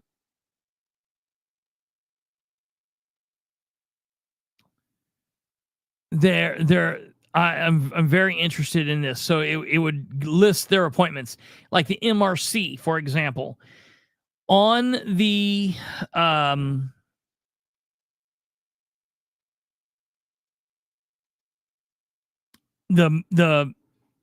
agenda for the MRC. It would say Isaac Miller, appointed by the mayor, and it would list his term. And it would say Andrew Dale, appointed by the council, and it would give his term. Wagley, appointed by the mayor. That kid, the other kid appointed by the council. So it would list who appointed them and for all appointed boards. And that the reason that is because there's a lot of appointed boards that have a lot of power in local government. You're looking at Board of Works. You're looking at Muncie like sanitary district. You're looking at redevelopment commissions. You're looking at Board of Zoning Appeals and all of that. And they do a lot of things. But here's the problem: they're all appointed. So if the citizens are like, we're mad at you, you can't really get rid of you, but here's who appointed you. We can go to them. So that's a really, really, really good idea. Did you literally come back and put that same message in there, but you needed to put sorry in there? You're like... They're different. First one says Senate Bill 1601. Oh, House Bill. Oh, I thought she did that because she thought like she put sorry, like she was like, I want to be, I didn't want to be demanding. I'm like, no, demand away. Okay. Yes. Okay. Let's see here. I want to see what I got here. Yes, I will look into that right now. You're saying 1601, House Bill 1601. Okay. So yeah, I'm down with this. Okay. Let's see.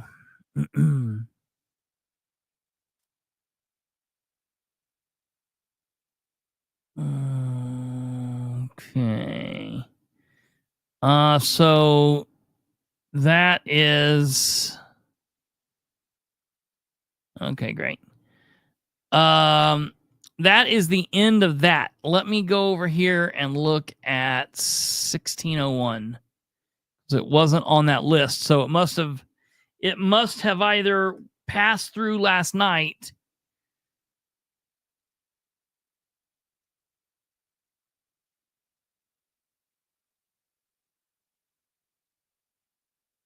Oh my God. Is it this thing with Soliday? Is it this?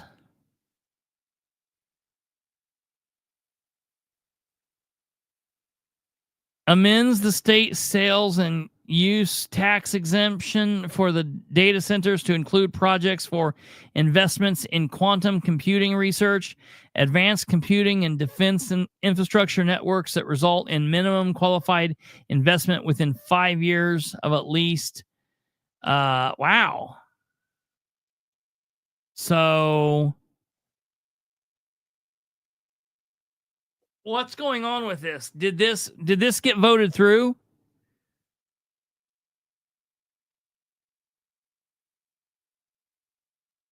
Okay. So are we seeing what she's saying? She's saying that. So this got voted through, and her claim here is this is where they will attempt to put language from 1628. All right, I'm going to write this down. Oh, and I see, thank you. Look at that.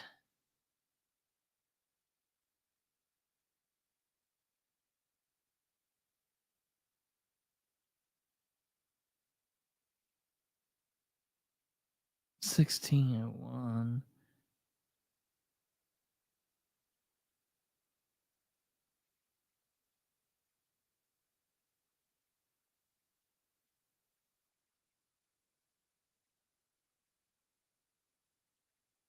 Okay. Yeah. We'll definitely keep an eye on that. Thank you. Okay. Senate Video Archives, Monday, Part 2, 2/23/42. All right. Let's go and take a look at this.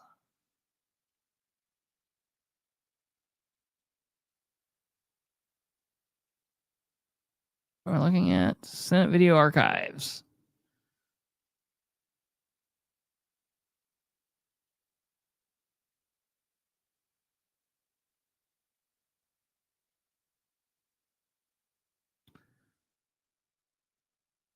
Okay.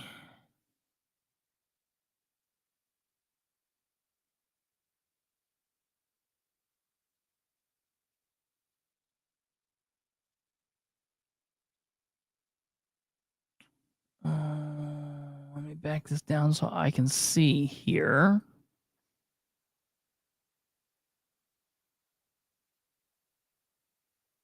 Video.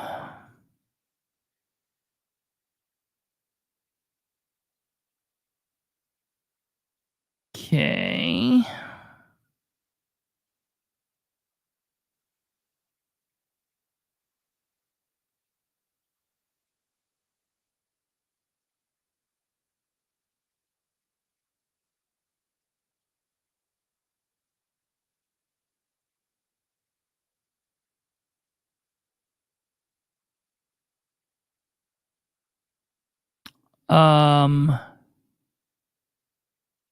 From yesterday.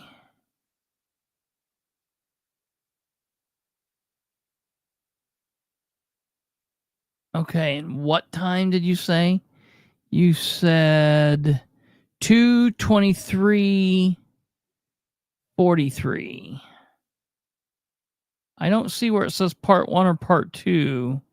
2/23. Let's see here.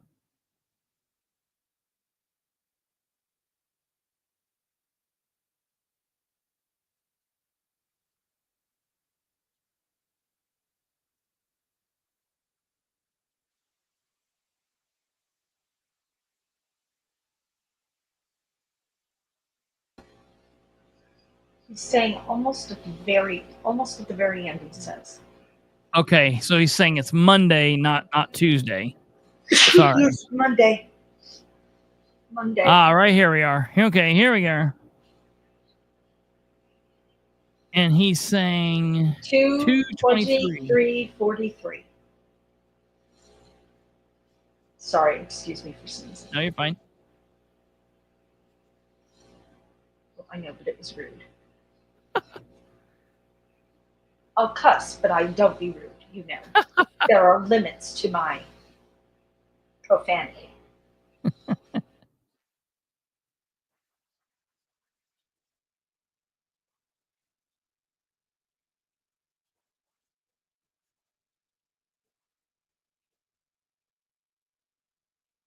Good Lord.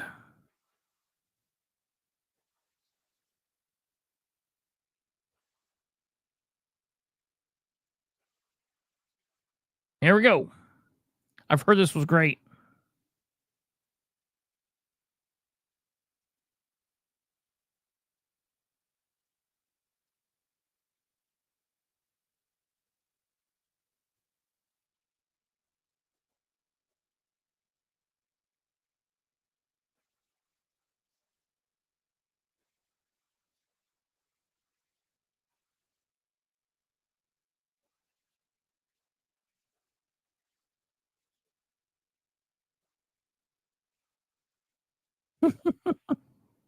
You can't hear it?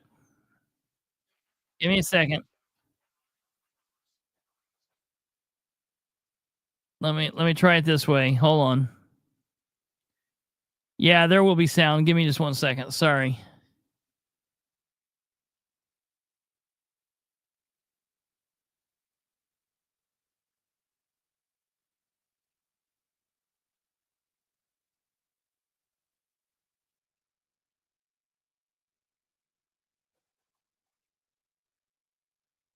Do you understand right now that if somebody gets in the race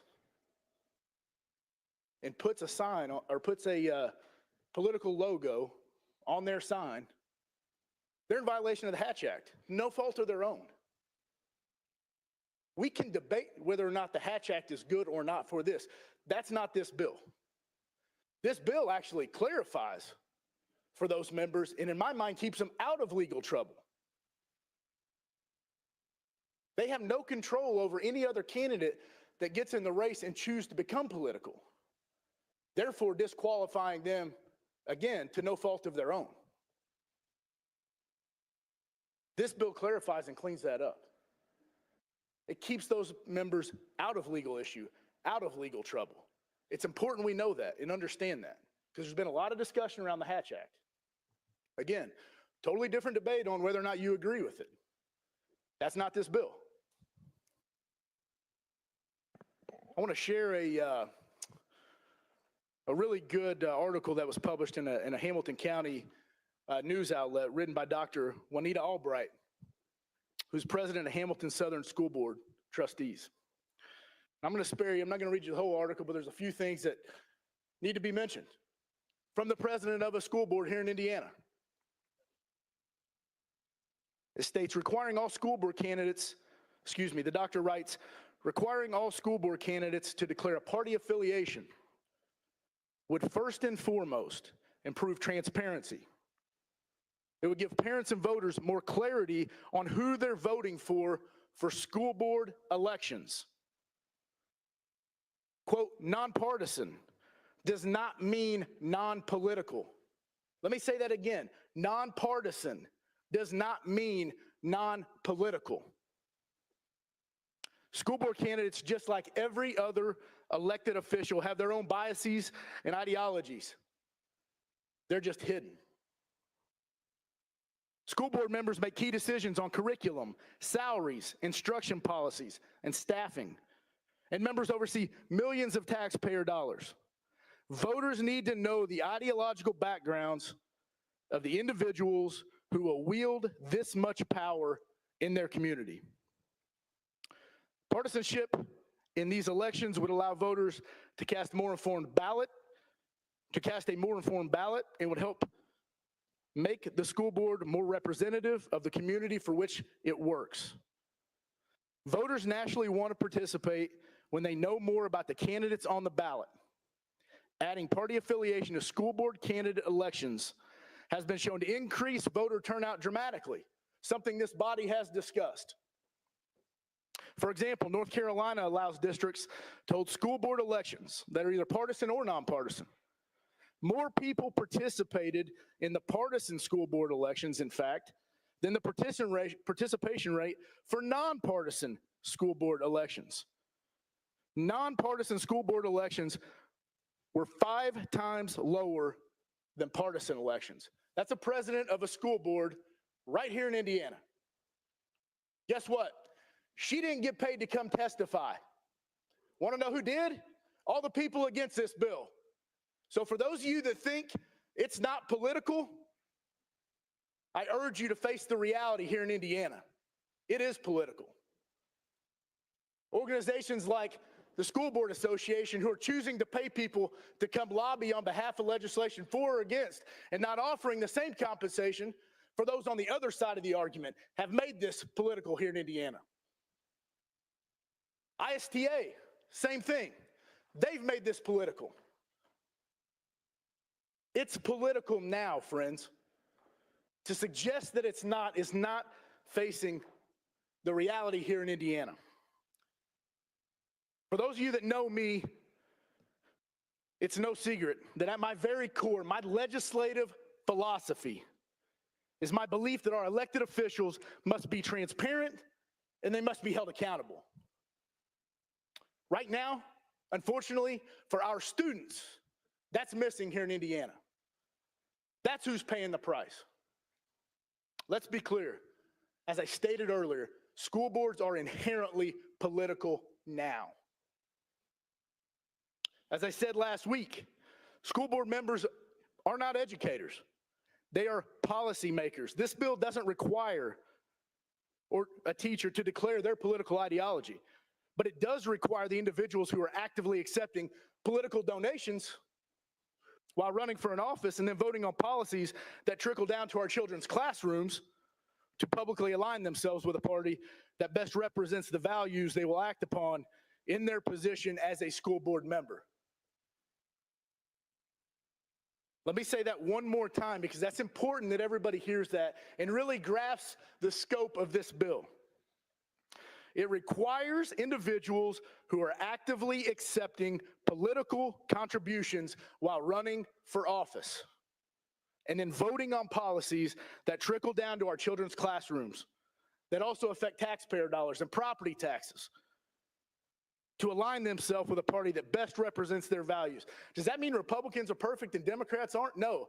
Does that mean there aren't Republicans that spin like drunken sailors? No. There's good Democrats and there's bad Republicans and vice versa.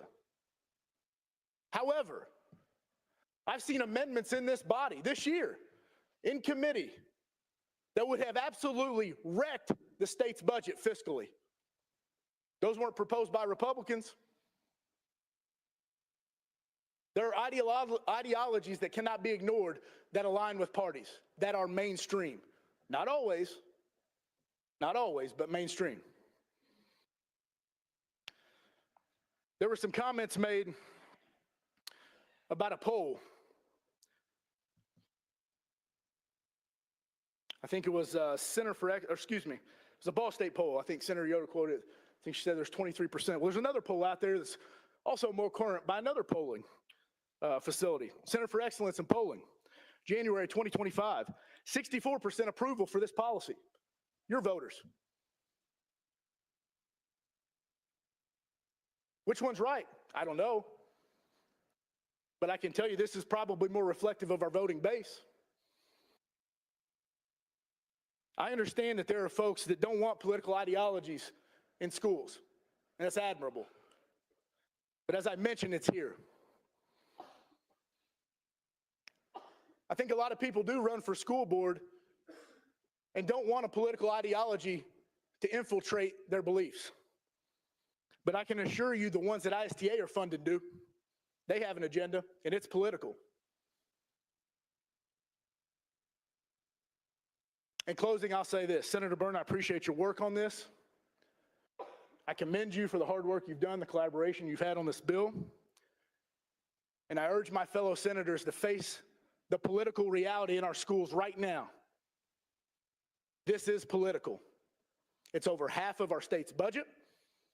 They get the majority of property taxes, which, oh, by the way, is Senate Bill 1 this year. Property tax reform. This is political. I'm standing with our kids today, and I hope you will too. I ask you to support the bill. Thank you. Thank you, Senator.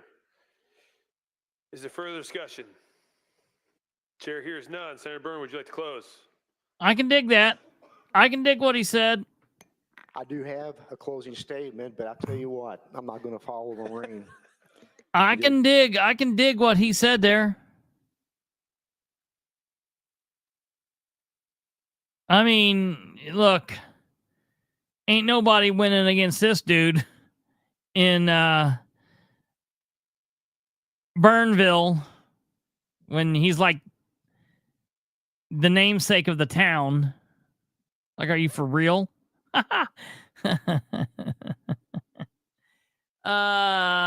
They want RD, so vote for.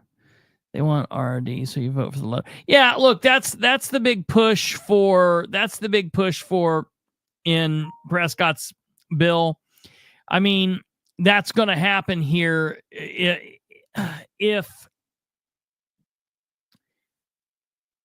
you go this way. I mean, you could run as independent, like it says. This, if one of these bills are going to pass, I want this bill. I want this bill over Prescott's bill. No questions asked. I think this is a better bill. I like what that gentleman said there. I just can't get over this guy. I got to take this guy down.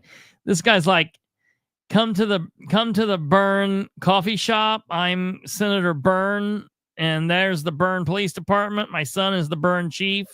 Ha, that's amazing. I love it. So I like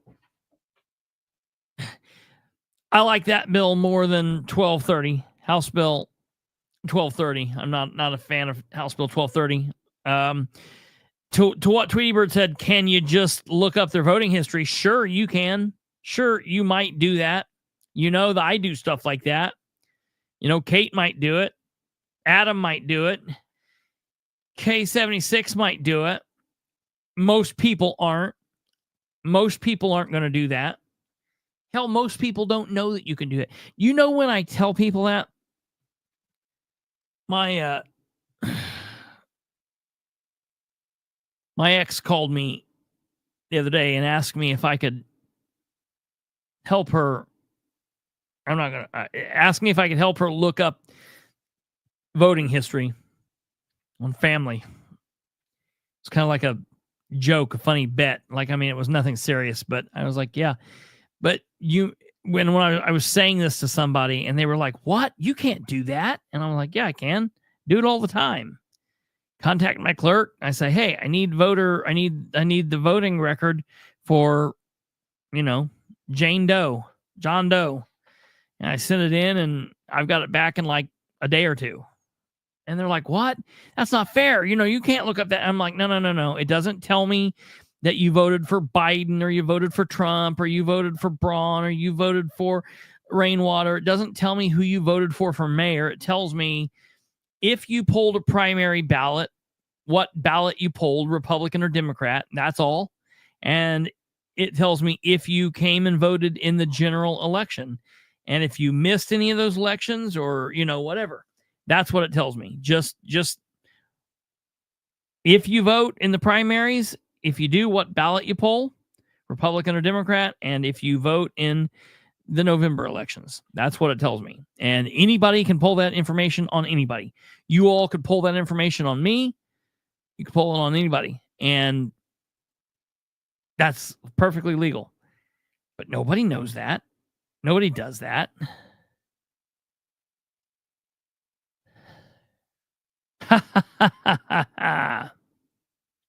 People believe the Capitol Chronicle as fair and honest journalism. Prescott's bill sucks because it's not as rigorous, and it seems to me it's a heck of a lot more simple to just treat school board elections like everything else. Yeah, I mean, I don't specifically have a problem with that. I don't trust local parents to decide the curriculum. I don't trust local parents to decide the curriculum. Parents and boards should work together. But that's a weird statement that you're making there. I don't trust local parents to decide the curriculum. Well, I mean, you understand that a lot of the boards are made up by parents that are running for school board. So that's, that's who the body's coming from that makes up the school board. I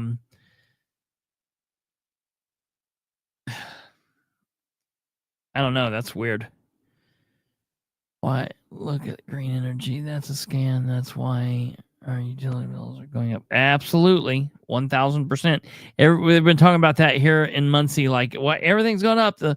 Everybody's been bitching about everything. The sanitary district specifically has been doing it. And there's been like no real answer. It's their children. Come on. I'm saying Prescott's bill goes out of its way to continue to have to carve out for school board elections. Why should they be treated differently? Yeah, I agree. I agree absolutely with that. Absolutely with what you're saying there, Adam. 100%. And I'm in favor of that. What is that? Senate Bill 287. I'll say that. And I didn't think that I would be, but after reading that as it was, and after hearing what he said there, I'm in favor of that. And I'm specifically in favor of it if we can end 1230. I'm in favor of this. I mean, you can see that Prescott's already jumped onto it. So it's like, yeah, whatever. Just let it go through. So those are what's going to be taking place tomorrow. They both start at 10 a.m. I'm not going to live stream them just because who knows when they start. It's a pain in the ass. You can watch it by going to the Indiana General Assembly. It's very easy. You saw how I did it. You just go on there. If anybody wants to watch and you have a hard time, you can message me or whatever, and I can help you, tell you what's going on there.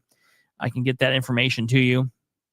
We'll watch what goes on, and if there's anything major, the bills that we covered, if there's anything that goes on, if they pass, don't pass, I'll let you know tomorrow what goes on there. So that's there.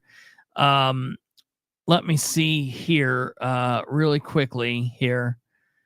Give me a moment. Let me back this up and see what we're looking at here. Okay. What are... okay. Oh, I see what you sent me there, Kate.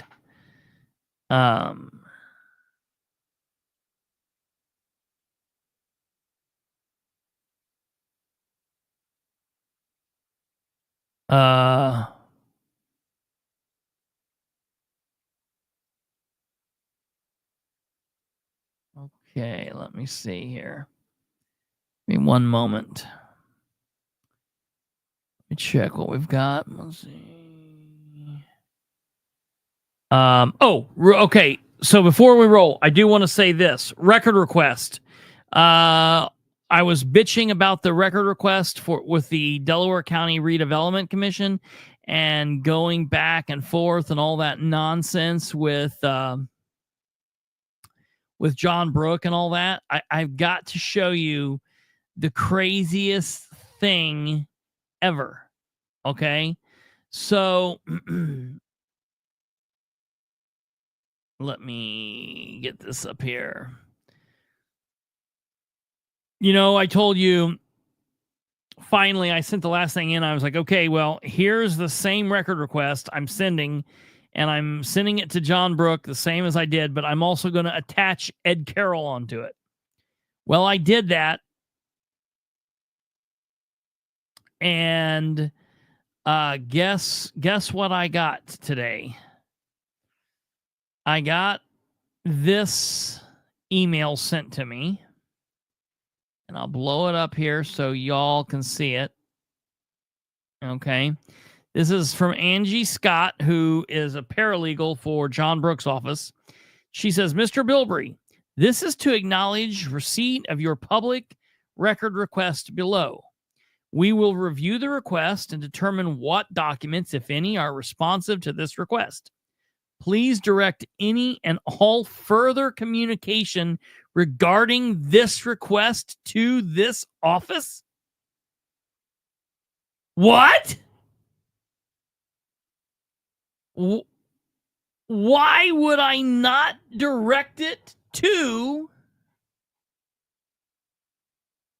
the auditor, as your boss has been chomping my head off for not doing? So they're going to comply with the record request. I'm going to get my record, my document, but I couldn't just let it go. I had to submit one more little response that just said, wow, look, John, I'm being told to direct any and all further communication regarding this request to this office. Kind of like I did in the first place. Strange. And so I sent that on to John. He, of course, did not respond back. And therefore, Bilbrey has the last word, which is all that really truly matters in any good fight. So that's that. Until he writes you tomorrow. Yeah, until he writes me tomorrow. Or I get a response from Angie that says, we're sorry, the Delaware County Auditor does not have any record that's responsive to this. Because when that happens, I'm not even writing him back. I'm just going to then file the complaint with Luke Britt. I already have the basis of the complaint drew up. I'm just ready. It'd be so much easier for me to just go in and tap in a couple dates and make a couple just last minute tweaks. Or, that's if they jack around, or I can simply delete it if they comply. I'm hoping they comply. It's like all those other times, man, when I was a police officer and I was telling those people, hey, you're under arrest, just put your hands behind your back. It's always so easy that way. But nope, they wanted to fight, so I don't want to fight. I'm not looking to fight them. I would much rather they just comply. I'm in the right, they're in the wrong. It is what it is, but we'll do what we can.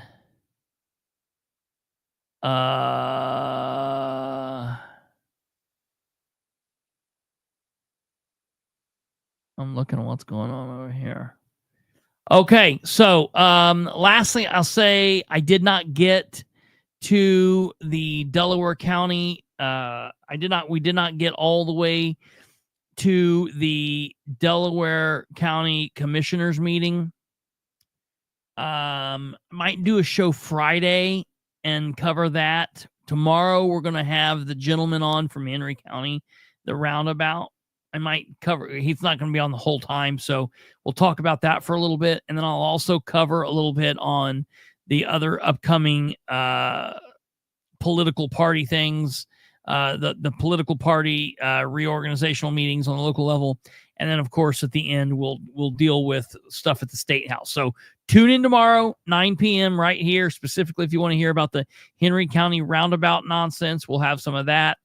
We'll have some stuff at the State House, and we'll have a lot more. So thank you all for tuning in. Hey, be sure if you got here late to go ahead and give us the thumb, hit the like, do all of that stuff. It's very helpful. Share the show with everyone you know. Help spread the word. A very, very, very big shout out to our long distance producer, Adam, for giving us the help there with the video and timestamps of that. I appreciate your help there. You went above and beyond, so thank you very much. As always, amazing work by producer Kate helping us out as always. I can't wait to get off here and read that thing that you sent me about that time limit in the voting booth. So see the rest of you tomorrow. Take care. Have a great evening. Have a wonderful Thursday. God bless each and every one of you. I'm getting ready to go load magazines. So you guys have a good night, and we'll see you tomorrow. Take care. Good night. Goodbye.